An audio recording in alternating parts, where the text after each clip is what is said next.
Pihak Istana memastikan kasus korupsi yang menjerat Menteri Kominfo Johnny G. Plate tidak terkait dengan manuver politik yang dilakukan Partai Nasdem jelang Pilpres 2024. Pemerintah menegaskan penetapan status tersangka terhadap Plate murni penegakan hukum. Kejaksaan Agung resmi menetapkan Menteri Kominfo Johnny G. Plate sebagai tersangka kasus dugaan korupsi BTS 4G.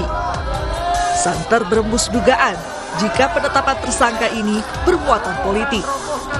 Ya, seperti diketahui, Nasdem sebagai partai asal Plate mengambil jalan berbeda dengan mengusung Anies Baswedan sebagai bakal calon presiden di Pilpres 2024. Namun, isu ini disangkal oleh Istana. Deputi 5 Kantor Staf Kepresidenan Jaleswari Pramodawardhani menegaskan, penetapan Plate sebagai tersangka murni penegakan hukum dan tidak berkaitan dengan politik.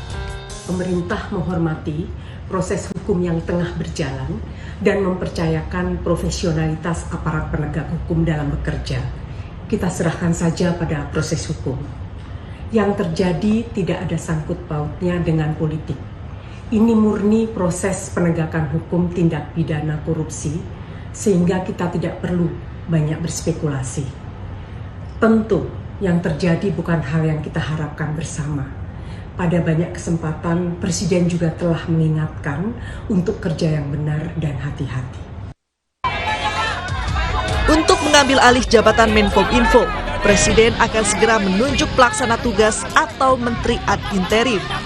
Tenaga ahli utama Kantor Staf Kepresidenan Ali Mohtar Ngabalin menyebut penunjukan PLT akan dilakukan dalam waktu dekat. Sementara terkait rencana reshuffle kabinet, Ngabalin mengaku masih belum mendapat informasi. Presiden tidak lama dalam menyiapkan pengganti atau biasanya menteri ad interim agar organisasi dan lembaga ini bisa jalan seperti biasa semasa sampai dengan penahanan Bapak JGP. Kira-kira begitu. Kalau ini kan SOP-nya sudah berjalan, organisasinya sudah jalan, tinggal saya yakin benar bahwa Bapak Presiden sudah tahu dan mengetahui perkara ini di Medan, dan tadi saya belum dapat informasi dari Bapak Menteri Sekretaris Negara, tapi saya pastikan bahwa dalam waktu yang tidak terlalu lama Bapak Presiden akan menyiapkan PLT atau ad interim. Adapun soal status bakal calon legislatif Johnny G. Plate, KPU menjelaskan status bacalek baru bisa gugur apabila telah ada putusan pengadilan yang berkekuatan hukum tetap. Jika ada bacalek yang tersandung kasus pidana dan ingin mengundurkan diri, maka itu tergantung partai politik dan bacaleknya sendiri. Sebelumnya, Partai Nasdem mendaftarkan Johnny G. Plate sebagai bacalek ke KPU RI. Plate dipersiapkan Nasdem untuk menjadi caleg daerah pemilihan NTT 1. Ini adalah harus sudah putusan pengadilan yang telah berkekuatan hukum tetap. Jadi kalau masih proses-proses awal ya tidak sampai kemudian menjadikan syarat calon tersebut membatalkan. Apabila ada orang yang sedang terkena masalah hukum pidana ya, itu misalkan mau mengundurkan diri itu adalah hak yang bersangkutan. Kalau misalkan mau ditarik oleh partainya juga itu urusan partai yang bersangkutan. Tetapi itu kan ada masanya, ada ruang waktunya, ada tahapannya, yaitu pada masa perbaikan. Selain Johnny G. Plate, ada 5 tersangka lainnya yang terjerat kasus korupsi BTS 4G. Kejaksaan Agung memperkirakan kerugian negara dalam kasus ini mencapai 8 triliun rupiah.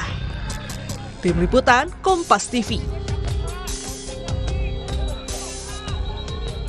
Untuk mengetahui perkembangan informasi pasca penetapan Menkominfo Johnny G. Plate sebagai tersangka korupsi BTS 4G, sudah ada jurnalis Kompas TV, ada Asri Gunawan di Kejaksaan Agung dan juga ada Alfania Rizky di Istana Kepresidenan. Kita akan ke Kejaksaan Agung terlebih dahulu bersama Asri.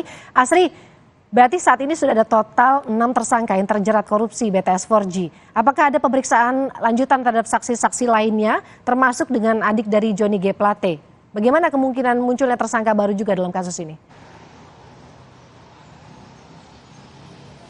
Iya, Waro, sejauh ini memang belum ada informasi terkait dengan pemeriksaan lanjutan atau pemeriksaan saksi-saksi lain yang akan diperiksa oleh Kejaksaan Agung RI. Namun kalau kita kilas balik, kemarin sudah ada 7 orang yang diperiksa.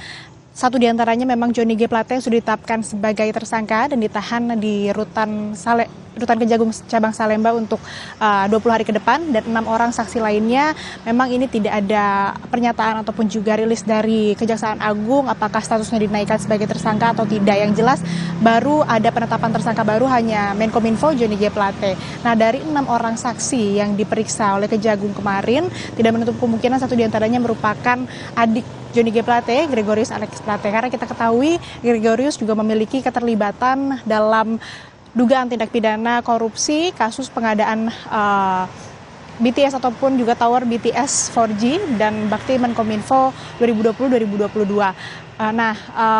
Selain daripada itu juga Gregorius sempat melakukan pengembalian fasilitas ke Kejaksaan Agung, dan ini juga merupakan salah satu wujud adanya keterlibatan dari Gregorius Alex Plate, sehingga memang tidak menutup kemungkinan adanya keterlibatan dari adik Johnny G. Plate ini sendiri. Nah, sementara itu dari Jaksa Agung sendiri juga menyebut bahwa nanti apabila ada fakta-fakta baru yang muncul di persidangan, maka tidak menutup kemungkinan untuk ada penetapan tersangka baru.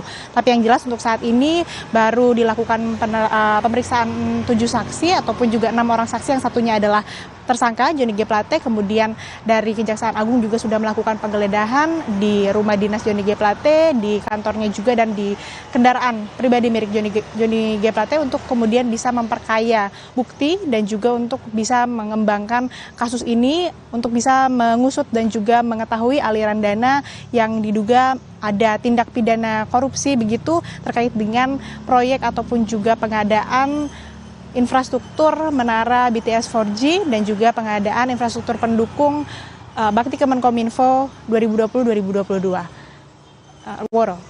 Baik, Asri Gunawan dari Kejaksaan Agung. Kita akan bergeser ke Istana Kepresidenan bersama Alfa. Alfa, pihak Istana menyebut Presiden Jokowi juga sudah menyiapkan pengganti Johnny G. Plate sebagai Menkominfo. Adakah nama-nama yang sudah beredar saat ini di sana, dan juga kapan rencana pengumuman atau reshuffle atau mungkin pengganti sementara, Alfa? Ya, tentu saja bahwa membaca Kabinet Indonesia Maju yang sudah kemudian terjadi kekosongan kepemimpinan di Kementerian Komunikasi dan Informatika, tentu saja Presiden harus segera mencari paling tidak Menteri ad interim atau Menteri Pelaksana Tugas terhadap Johnny G. Plate. Tetapi sampai sekarang terhadap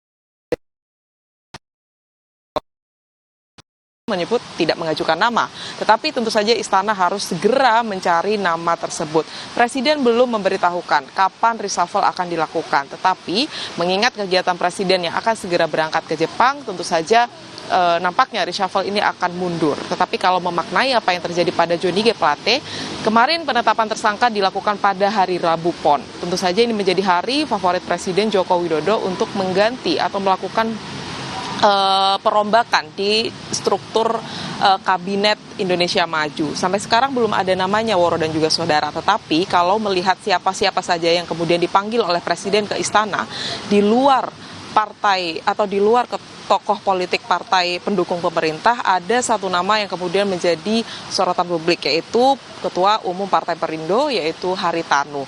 Apakah kemudian dia menjadi pengganti Johnny G. Plate? Maka kami akan harus konfirmasi lagi kepada pihak Istana, karena sampai sekarang pihak Istana juga belum memberikan keterangan terkait dengan hal tersebut. Keterangan terbarunya bahwa Presiden akan segera mencari pengganti dari Menkominfo Johnny G. Plate. Kalau melihat struktur organisasinya, Menkominfo atau Kementerian Komunikasi dan Informatika ini berada di bawah Menteri Koordinator Bidang Politik, Hukum, dan Keamanan. Tapi sampai saat ini, Woro dan juga saudara, Mahfud MD sebagai Menko Polhukam belum mendapatkan arahan dari Presiden untuk menjadi Menteri Pelaksana Tugas dari Johnny G. Plate. Woro. Masih bungkam Istana, belum ada nama-nama yang kemudian terdengar. Nanti kita nantikan bersama bagaimana hasilnya setelah Presiden berpulang dari kunjungan di negara lain. Terima kasih Alfani Rizky, dan sebelumnya ada Asri Gunawan.